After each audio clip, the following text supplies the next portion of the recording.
Bonjour à toi qui as bien voulu regarder cette vidéo. Je prie que l'Éternel te bénisse au travers d'elle. Alors j'espère que tu vas bien. Moi je vais bien et aujourd'hui on va commencer avec la première vidéo de cette série d'exhortations sur En vérité, notamment avec la nouvelle naissance. Donc c'est parti.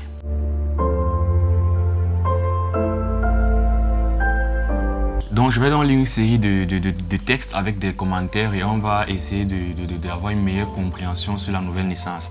On va commencer directement avec le texte qui parle plus directement de la nouvelle naissance, notamment Jean 3, verset 3. En vérité, je te le dis, si un homme ne naît de nouveau, il ne peut voir le royaume de Dieu. Verset 5, si un homme ne naît d'eau et d'esprit, il ne peut entrer dans le royaume de Dieu. Verset 6, ce qui est né de la chair est chair, ce qui est né de l'esprit est esprit. Verset 7, ne t'étonne pas que je t'ai dit, il faut que vous naissiez de nouveau. Donc c'est le texte de base en fait pour tout le long de l'exhortation. On voit ici là que pour entrer dans le royaume des cieux, il faut naître de nouveau. Et la nouvelle naissance, c'est quoi? C'est l'action du Saint-Esprit. L'homme naît chair. Et pour entrer dans le royaume des cieux, il faut qu'il naisse de nouveau. Et cette nouvelle naissance là, c'est quoi? C'est l'action du Saint-Esprit.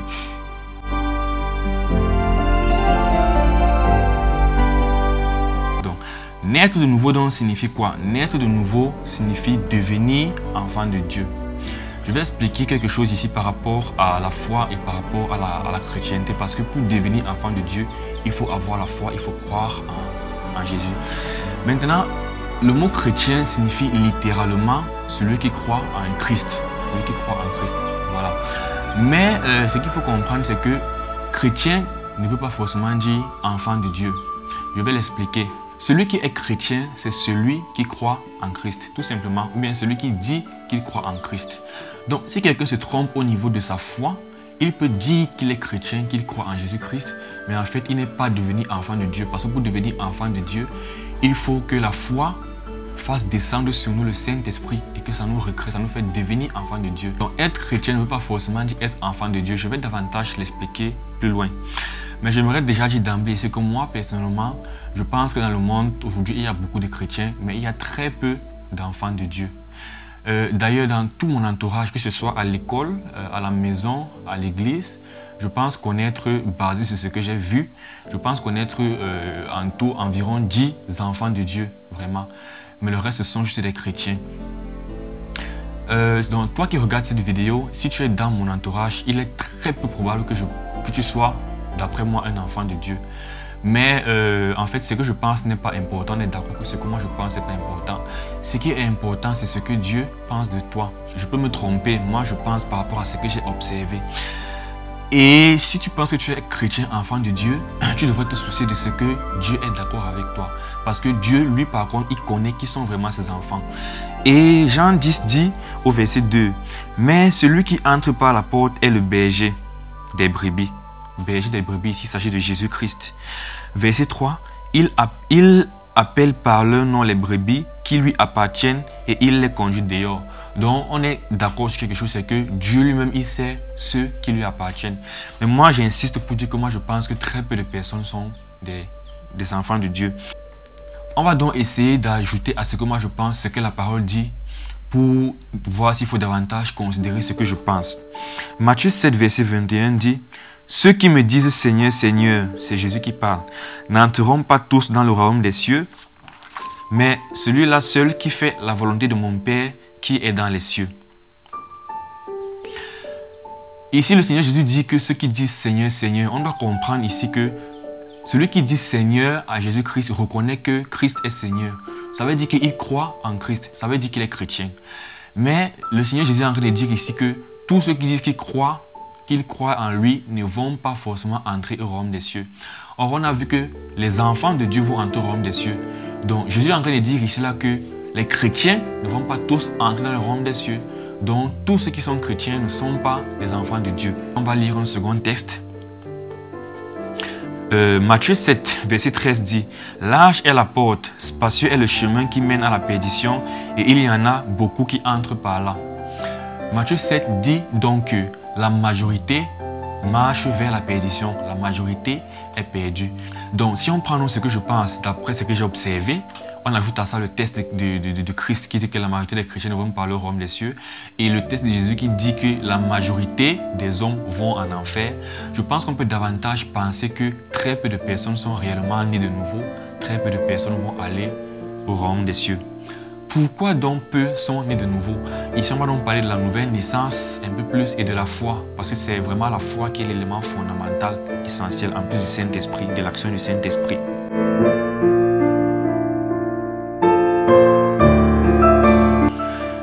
La nouvelle naissance, c'est plus qu'une décision humaine. La nouvelle naissance, c'est vraiment l'œuvre du Saint-Esprit. Je vais donc donner ici une affirmation que je vais essayer d'expliquer. Croire ne suffit pas pour devenir enfant de Dieu. J'explique dans deux cas de figure. Premier cas de figure, je crois, mais c'est faux. Donc je dis que je crois en Jésus-Christ, que je suis un chrétien, je crois en Jésus-Christ, mais en fait c'est faux, ma foi n'est pas sincère. Dans Jean 2, verset 23, il est dit, pendant que Jésus était à Jérusalem, à la fête de Pâques, plusieurs crurent en son nom, voyant les miracles qu'il faisait. Verset 24, mais Jésus ne se fiait point à eux, parce qu'il les connaissait tous. Verset 25, parce qu'il n'avait pas besoin qu'on lui rendît témoignage d'aucun homme, car il savait lui-même ce qui était dans l'homme. Donc ici, on voit des personnes qui ont cru en Jésus-Christ, mais Jésus ne s'est pas fié en eux. C'est-à-dire, ils ont cru, mais leur foi n'était pas une foi véritable, n'était pas une foi sincère. C'est le cas aujourd'hui. Je peux donc dire aujourd'hui que je crois, mais Jésus-Christ, qui lit mon cœur, qui sait ce qui est dans moi, il sait que je ne crois pas vraiment en lui. Donc dans cette catégorie de personnes qui croient sans croire, on va voir donc deux sous-catégories, deux extrêmes. Il y a d'une part ceux qui vont donc être des religieux, donc ceux qui disent qu'ils croient en Jésus-Christ et qui font la religion, donc ils essaient de faire le bien, ils essaient de respecter les commandements, ils essaient d'aimer, de partager, de respecter tout ce que Dieu demande. Mais en fait, le problème c'est que ils ont plus foi en leurs actions, en leurs œuvres qu'en Jésus-Christ.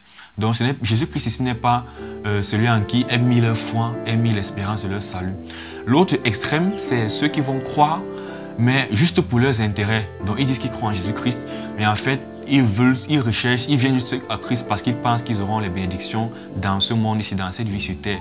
Ils auront le mariage, ils auront les enfants, ils auront la santé, ils auront l'école, le travail, bref. Ils ne croient pas en Christ toujours comme étant le sauveur de leur âme, celui en qui leur salut est celui qui va les faire renaître. Donc, que ce soit l'une comme l'autre, les deux catégories, les deux sont perdus, ils ne sont pas nés de nouveau. Le second cas de figure, c'est celui qui dit « je crois en Jésus-Christ » et qui croit vraiment, sincèrement. Mais ça ne suffit toujours pas. Pourquoi je dis que ça ne suffit pas? Parce qu'en fait, tu ne peux pas juste croire et à partir de là décider que tu vas devenir quelqu'un de bien et changer et naître. Il faut toujours qu'il y ait l'action du Saint-Esprit qui descend en toi et qui te transforme. Bon, en réalité, on ne peut pas séparer la foi véritable du baptême du Saint-Esprit. Parce que du moment où tu as la vraie foi, le baptême du Saint-Esprit n'est qu'une formalité. Mais ce qu'il veut faire comprendre, c'est que ce qui fait vraiment être un enfant, naître, c'est ce baptême, c'est cette action du Saint-Esprit-là. Mais l'action du Saint-Esprit atteste et effectivement une foi qui est sincère, une foi qui est véritable. Et pour appuyer le fait qu'il faut absolument lancer le Saint-Esprit comme vraiment gage, comme attestation de ce qu'on est enfant de Dieu, Éphésiens 4, verset 30 dit « N'attristez pas l'Esprit de Dieu par lequel vous avez été scellés pour le jour de la rédemption. » Donc, lorsqu'on dit qu'on croit, Dieu sait que s'il nous laisse tels que nous sommes, dans la nature dans laquelle nous nous trouvons, on ne pourra pas vivre comme nous vivons. Il faut donc qu'il mette son esprit en nous pour nous sceller en fait et pour nous assurer que nous sommes ses enfants et que nous aurons la vie éternelle. C'est un peu l'esprit d'adoption, c'est ça l'esprit d'adoption, cet esprit-là qui nous fait devenir enfants de Dieu. On peut se poser la question après, pourquoi est-il si important là qu'on naisse de nouveau? Pourquoi on ne peut pas tout simplement croire en Jésus-Christ et continuer à vivre comme ça? Pourquoi il faut qu'il y ait l'action du Saint-Esprit?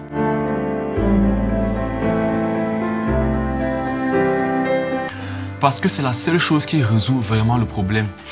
Il faut comprendre ici que le problème avec Dieu n'est pas seulement le péché. Mais le problème en fait c'est la nature de l'homme qui est pécheresse. Tu peux vivre toute une vie où tu passes le temps à te confesser tes péchés, tu pêches, tu confesses, tu pêches, tu confesses. Tu seras en fait comme le peuple d'Israël qui n'a pas reçu le Christ, mais qui passe le temps à essayer de suivre la loi, à essayer d'être juste par eux-mêmes, à offrir des sacrifices à Dieu tout le temps pour se purifier. Le vrai problème c'est que le péché, c'est la superficie. Le vrai problème, c'est qu'au fond, la nature même est pécheresse et la nature doit être purifiée. Donc, c'est un problème de régénération. Il n'y a que le Saint-Esprit qui peut donc te régénérer et changer cette nature, te donner une nature qui est donc pure. On verra donc la régénération dans la vidéo suivante. Mais déjà, pour continuer, on pourra dire que dans Romains 3, verset 11, « Nul n'est intelligent, nul ne cherche Dieu. Tous sont égarés, tous sont pervertis. » Verset 12, « Il n'en est aucun qui fasse de bien, pas même un seul. » Il n'en est aucun homme qui fasse bien, pas même un seul. Verset 23, « Car tous ont péché et sont privés de la gloire de Dieu. » Verset 24, « Et ils sont gratuitement justifiés par sa grâce, par le moyen de la rédemption qui est en Jésus-Christ. » Tous les hommes ont péché. Ici, c'est vraiment la nature de l'homme qui ressort. Personne ne fait le bien. Personne ne cherche Dieu. Et c'est pour ça que le Saint-Esprit, il faut que l'homme soit récréé, il faut que l'homme naisse de nouveau. Et Jean 3, verset 16 dit, « Dieu a tant aimé le monde qu'il a donné son Fils unique, afin que quiconque croit en lui ne périsse point, mais qu'il ait la vie éternelle. » Ça veut dire que Jésus vient dans un monde qui est déjà condamné. Si tu nais dans ce monde, tu nais de chair, tu grandis et tu meurs sans jamais rencontrer Jésus-Christ, croire en lui et recevoir le Saint-Esprit, tu es déjà condamné. Donc, Jésus est dans la solution à ce problème-là de nature, que l'unique solution à ce problème de nature que Dieu a proposé à l'homme, il faut croire en Jésus-Christ pour naître de nouveau. Et il a donc exposé le problème qui se pose, c'est le problème de la foi peut être fausse. Et beaucoup de personnes sont dans cette première catégorie-là, avec la catégorie de personnes qui disent qu'ils croient mais qui ne croient pas vraiment, soit qui sont des religieux, soit qui sont des opportunistes, qui se servent de Dieu pour remplir, assoupir les intérêts, leurs désirs. Et en exposé ces faits, on peut donc se poser la question de savoir comment être sûr que je suis né de nouveau. C'est-à-dire quand j'ai cru, j'ai eu la vraie foi et je suis vraiment né de nouveau.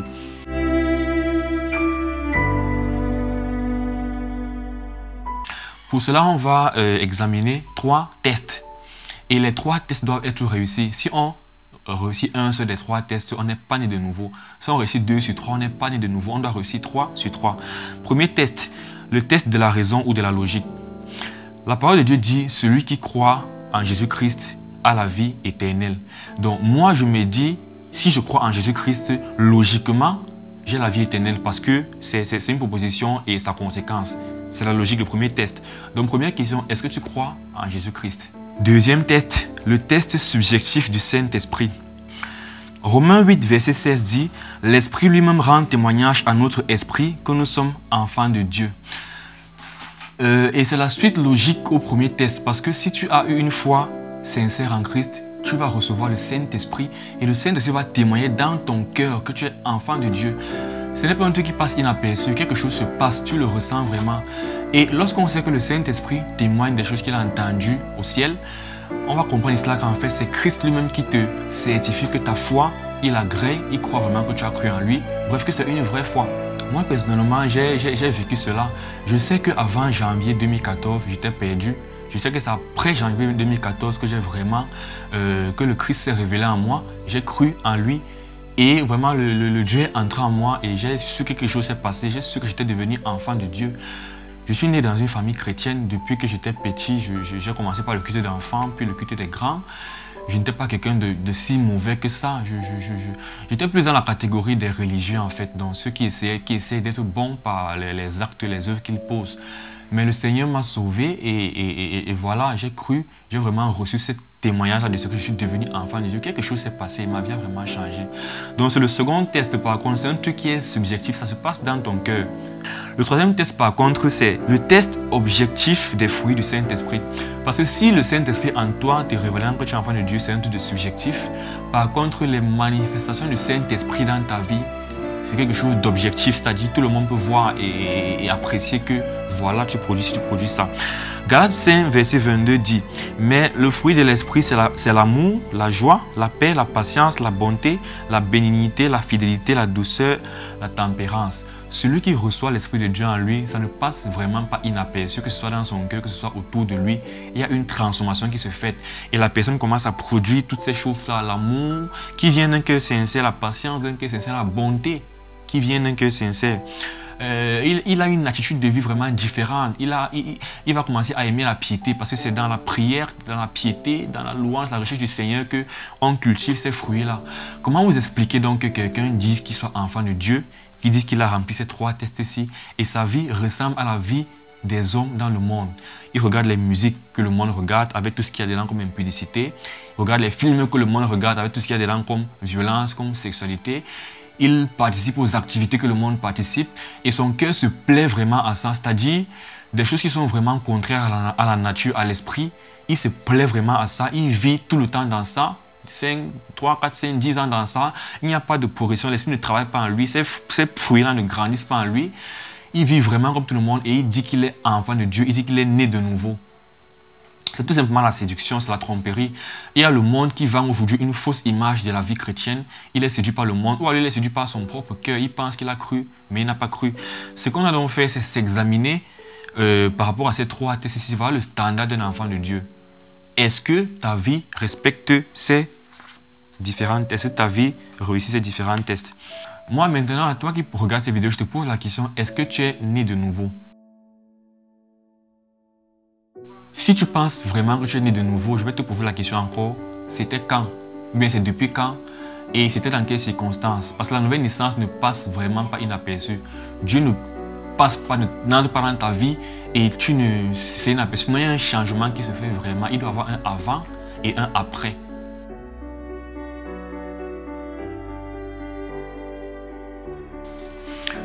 Donc, si tu dis que tu es né de nouveau, je vais donc te demander, depuis que tu es né, est-ce que tu as grandi dans la sanctification? Est-ce que depuis que tu es né, tu as grandi et tu continues encore à grandir? Est-ce que tu as désiré le lait spirituel comme tout nouveau chrétien doit désirer le lait spirituel? Est-ce que tu t'es plongé dans la parole? Tu as grandi dans la connaissance? L'Esprit, le Saint-Esprit t'a enseigné vraiment c'est quoi le royaume des cieux? Est-ce que tu as grandi surtout dans le service? C'est-à-dire travailler non pas pour les richesses qui périssent, mais pour les richesses qui sont dans le royaume des cieux, donc travailler aux âmes, travailler pour les âmes des hommes, parce que nous sommes sauvés non pour nous contenter de notre propre sécurité, mais nous sommes sauvés pour servir aussi, comme Christ est venu pour servir. Donc nous sommes parvenus au terme de cette première exhortation sur la nouvelle naissance, et le but était donc de pouvoir éclaircir davantage la nouvelle naissance. On a donc compris que la nouvelle naissance, c'est vraiment le travail du Saint-Esprit par la foi sincère et véritable en Jésus-Christ, qui se manifeste véritablement par des transformations. Ce n'est pas un truc qui est passif, on ne croit pas et puis on continue à vivre comme le monde. Non, on croit et on entre dans une relation avec le Seigneur et on va davantage voir ça dans la sanctification. Si présentement tu n'as pas réussi les 3 tests qui prouvent que tu es devenu un enfant de Dieu, sache ceci, le temps de te repentir c'est maintenant. Je ne te juge pas. Jésus ne te juge pas. Jésus est venu pour sauver les gens qui sont des pécheurs. Jésus n'est pas venu pour sauver les gens qui sont des bonnes personnes. C'est pour sauver les gens comme toi, qui pêchent, qui ne le connaissent pas, qu'il est justement venu. Ce qu'il veut, c'est que tu reconnaisses que tu as besoin de lui et que tu crois en lui. Là, il va te baptiser ton Saint-Esprit. Mais avant, il faut que tu te repentisses, tu reconnaisses vraiment que tu as besoin de lui pour te sauver. Ta nature est pécheresse, séparée de Dieu. Tu ne peux rien faire toi-même pour te sauver. Ce n'est que Christ qui peut te sauver. Et sache que ce que je pense vraiment n'est vraiment pas important. Je le répète, ce que je pense n'est pas important. Ce que toi-même tu penses de toi n'est pas important. L'apôtre Paul a dit dans Galates 6, verset 15, « Car ce n'est rien que d'être circoncis ou incirconcis.